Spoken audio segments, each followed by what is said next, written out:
force fetch, we're starting force fetch, we're starting collar conditioning, we're starting wool breaking. How do you put that in your training program? The other components there are the retrieving and then the upland. So right now, so your dog is not, well, you can't de-chase. So not so much upland right now because we're waiting to get a few tools on that before you can go in there and do that. So you got these different components, all of which are important. So the thing, if you can, well, you probably can, the thing that you want to do is, one, force fetch is very important. And that's a separate thing, and you do it by itself.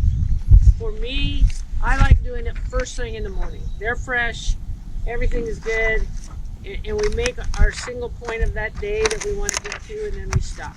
Okay? So, and I think force fetch, like tile work, if you can do it pretty much every day, take a Sunday off or something, but if you can do it every day, it's easiest on the dog to do that. Because every day you reach a little more, you'll see while you're doing it. Every day you make that just a little bit more of a step. Anybody disagree with that? Force fetch? But the idea is it's like same time every day, if you can. Yeah, well because they have an optimal time for doing stuff. So, can you do mornings? Yeah. Okay. Yeah. Do that. Okay, and then stop and let her percolate, right?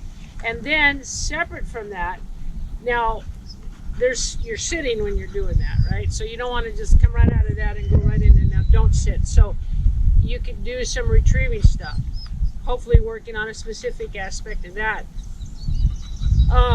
You don't want to do your collar conditioning right which is sitting, not sitting.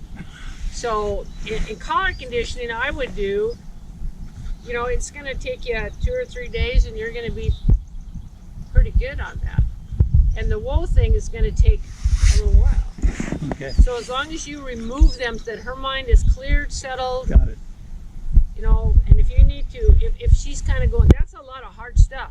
So if she's getting a little bit like, whew, go throw a couple happies. Yeah. And then go ahead and do your stuff, to keep her attitude up. But when you have a smart dog that's really willing and you go too slow, you create problems.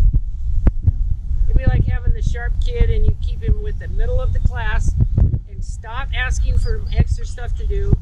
That ruins it. You don't want to do that. So you want to keep her and just take a reading if she's getting a little